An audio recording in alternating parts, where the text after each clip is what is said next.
ਜੀ ਰਮਨ ਜੀ, ਜੀ ਆਇਆਂ ਨੂੰ। ਤੇ ਅੱਜ ਆਪਾਂ ਜਿੰਨੇ ਵੀ ਸਾਡੇ ਸਰੋਤੇ ਹੈਗੇ ਟਰੱਕਿੰਗ ਨਾਲ ਰਿਲੇਟਡ ਕੁਝ ਕੁ ਖਬਰਾਂ ਸਾਂਝੀਆਂ ਕਰਾਂਗੇ।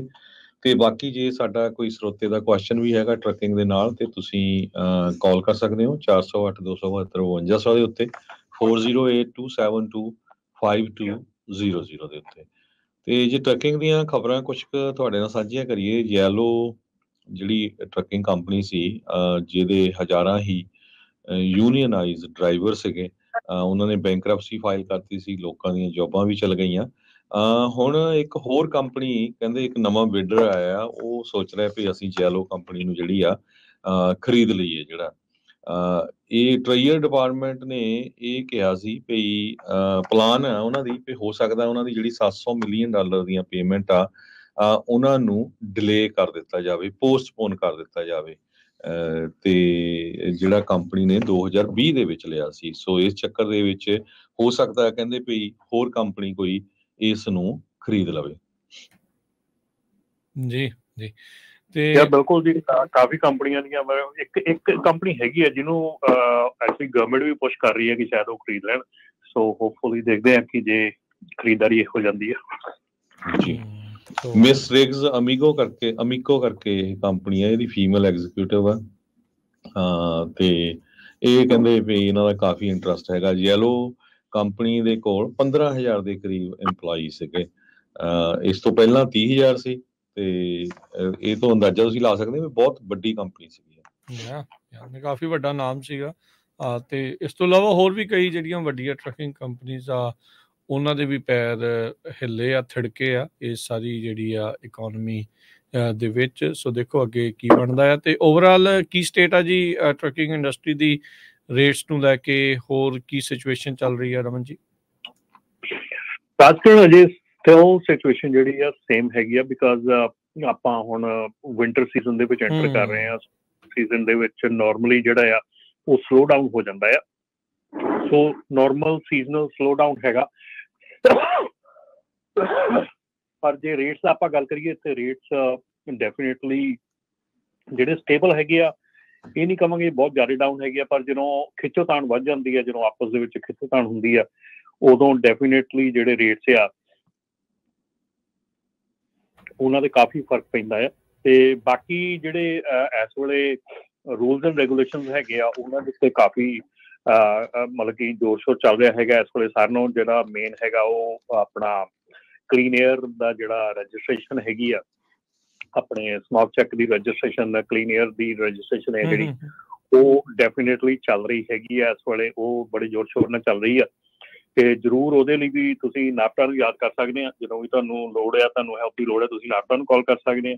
ਤੇ ਉਦੋਂ ਤੋਂ ਬਾਅਦ ਰਾਜਕਰਨ ਇੱਕ ਮੈਂ ਹੋਰ ਜਿਹੜੀ ਅਪਡੇਟ ਆਇਆ ਹੈਗਾ ਲਾਸਟ ਵੀਕ ਦੇ ਵਿੱਚ, ਉਹ ਅਪਡੇਟ ਕਰਦੇ ਆ ਜੀ ਕਿ ਜਿਹੜਾ drug and alcohol clearing house ਜਿਹੜਾ 2020 ਜਨਵਰੀ 6 ਤੋਂ ਚਾਲੂ ਹੋਇਆ ਸੀਗਾ, ਉਹਦੇ ਵਿੱਚ ਇੱਕ ਨੈਕਸਟ ਸਟੈਪ ਜਿਹੜਾ ਹੁਣ ਐਡ ਹੋਣ ਜਾ ਰਿਹਾ, ਜਿਹੜਾ ਕਿ ਅਜੇ ਉਹਦੇ ਵਿੱਚ ਕੰਮ ਨਹੀਂ ਸੀ ਕਰ ਰਿਹਾ।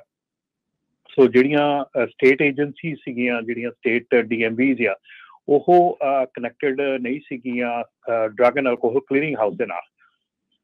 ਸੋ ਹੁਣ 2024 ਦੇ ਵਿੱਚ ਨਵੰਬਰ ਦੇ ਵਿੱਚ ਇਹ ਜਿਹੜਾ ਅਪਡੇਟ ਆ ਹੋ ਜਾਣਾ ਆ। ਤੇ ਨਵੰਬਰ ਦੇ ਵਿੱਚ 2024 ਦੇ ਵਿੱਚ ਉਸ ਤੋਂ ਬਾਅਦ ਜਿਹੜੀਆਂ ਸਟੇਟ DMVs ਹੈਗੀਆਂ, ਸਟੇਟ ਏਜੰਸੀਜ਼ ਜਾਂ ਲਾਇਸੈਂਸ ਇਸ਼ੂ ਕਰਦੀਆਂ, ਉਹ ਜਿਹੜੀਆਂ ਜਿੱਦਾਂ ਇੰਪਲੋਇਰ ਕੁਐਰੀ ਪੁੱਲ ਕਰਦਾ ਹੈ drug and alcohol clearing house ਤੋਂ ਡਰਾਈਵਰ ਦੀ, ਇੱਦਾਂ ਹੀ ਉਹ ਟਾਈਮ ਟੂ ਟਾਈਮ ਜਿਹੜੀਆਂ ਉਹਨਾਂ ਦੇ ਜਿਹੜੇ ਡਰਾਈਵਰਸ ਹੈਗੇ ਜਿਨ੍ਹਾਂ ਨੂੰ ਉਹਨਾਂ ਨੇ ਕਮਰਸ਼ੀਅਲ ਲਾਇਸੈਂਸ ਇਸ਼ੂ ਕੀਤੇ ਆ, ਉਹਨਾਂ ਦੀਆਂ ਸਾਲਾਨਾ ਕੁਐਰੀਜ਼ ਜਿਹੜੀਆਂ ਉਹ ਪੁੱਲ ਕਰਨੀਆਂ ਸ਼ੁਰੂ ਕਰਨਗੀਆਂ। ਇਹਦਾ ਮਤਲਬ ਇਹ ਆ ਕਿ ਜੇ ਤੁਹਾਡਾ ਡਰੱਗ ਟੈਸਟ ਪੋਜ਼ੀਟਿਵ ਆ ਗਿਆ ਹੈਗਾ, ਅੱਜ ਦੀ ਘੜੀ 'ਚ ਬਹੁਤ ਐਸਾ ਕੰਮ ਹੈਗਾ ਕਿ ਜਿੱਥੇ ਤੁਸੀਂ ਕੰਮ ਕਰ ਰਹੇ ਹੈਗੇ ਆ, ਤੁਸੀਂ ਡਿਲੇ ਕਰਦੇ ਆ ਸਬਸਟੈਂਸ ਅਬਿਊਜ਼ ਪ੍ਰੋਫੈਸ਼ਨਲ ਦੇ ਸੈਪ 'ਤੇ ਜਾਣ ਦੇ ਲਈ ਡਿਲੇ ਕਰਦੇ ਆ।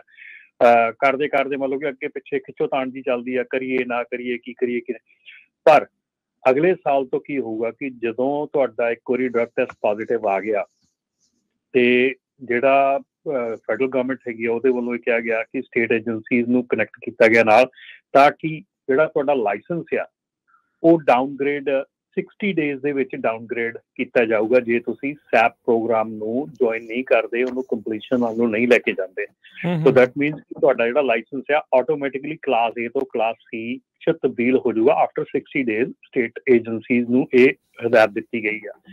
ਸੋ ਇਹ ਜਿਹੜਾ ਕਾਨੂੰਨ ਹੈ ਨੈਕਸਟ ਈਅਰ, ਜਿਹੜਾ ਇਹ ਕਾਨੂੰਨ ਤਾਂ ਪਹਿਲਾਂ ਬਣਿਆ ਪਰ ਇਹਦੀ ਲਾਗੂ ਡੇਟ ਨੈਕਸਟ ਈਅਰ ਹੈਗੀ ਨਵੰਬਰ 2024।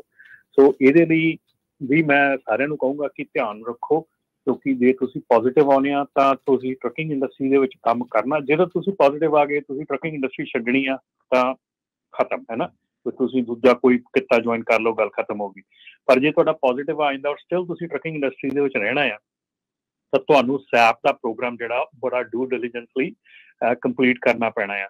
ਸੋ ਕੋਸ਼ਿਸ਼ ਕਰੋ ਕਿ ਪਹਿਲਾਂ ਪੋਜ਼ੀਟਿਵ ਨਾ ਹੀ ਆਵੇ, ਕਿਉਂਕਿ ਸੈਪ ਦਾ ਪ੍ਰੋਗਰਾਮ ਵੀ ਬੜਾ ਇੰਟੈਂਸ ਹੈਗਾ ਆ। ਸੈਪ ਦੇ ਪ੍ਰੋਗਰਾਮ ਦੇ ਵਿੱਚ ਵੀ ਜੇ ਤੁਹਾਡਾ ਪੋਜ਼ੀਟਿਵ ਆ ਜਾਂਦਾ ਕਿ ਸੈਪ ਦੇ ਪਹਿਲਾਂ $700-800 ਦਾ ਖਰਚਾ ਉਹਨੂੰ ਹਾਇਰ ਕਰਨ ਦਾ ਆ।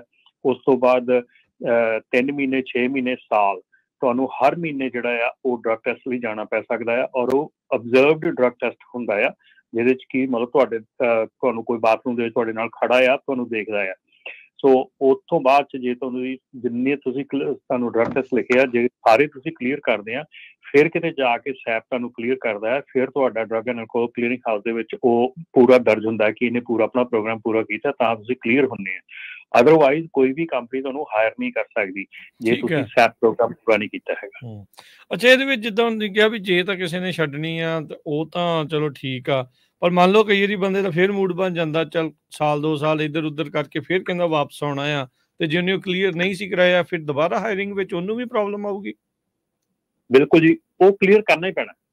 ਜੇ ਟਰੱਕਿੰਗ 'ਚ ਆਉਣਾ ਤੇ ਉਹ ਕਲੀਅਰ ਕਰਨਾ ਹੀ ਪੈਣਾ।